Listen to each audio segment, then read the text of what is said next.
it's really important to have faith. I've wasted a huge amount of time, so much time, in trying to divine and discern people's motives. And I think the reason that I did it was because I actually wanted to figure out what life was about human behaviour. And some people may say that, Martin, you're just really, really nosy. But as I say, I wanted to understand how to live a good life. But the truth is, you can never, ever actually know what's in people's hearts and minds.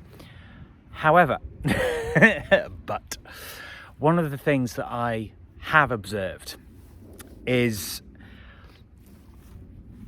the people that whine and complain about the same old things and aren't interested in solutions, I can't help but notice their lives don't go very well. And when I talk about having faith, it sounds like an entitled thing to say, but your world is going to look how you expect it to look, okay? Garbage in, garbage out. You know, whatever you put in is what you get out.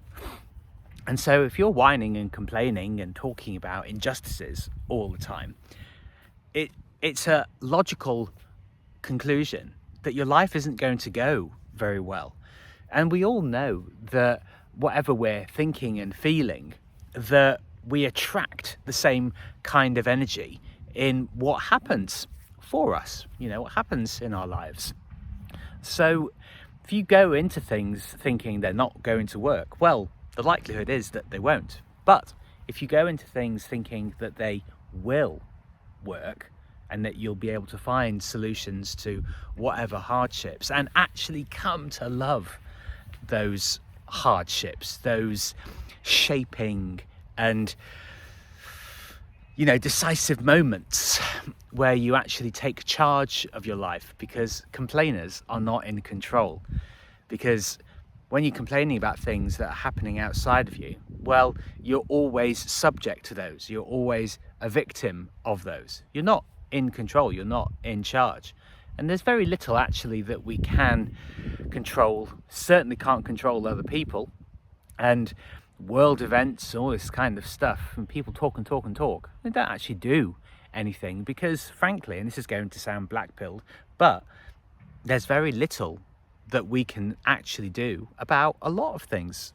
And again, it's a choice. Well, do you see that as a terrible despair, or do you see it as a way of freeing yourself up to have as much positive influence? Really got to think about it. Imagine if I hadn't spent the last 20, 30 years trying to figure people out. What if I'd actually channeled that into far more positive things, or even just working harder on the things that I was already doing? Life is simple. And I think that if you can accept that there's very little that you can control, and that you have faith that things will work out, and I'll say this, that if you have the right attitude and you're genuinely embodying it and you're behaving in a powerful and positive way, the solutions may actually come to you far sooner than you would expect.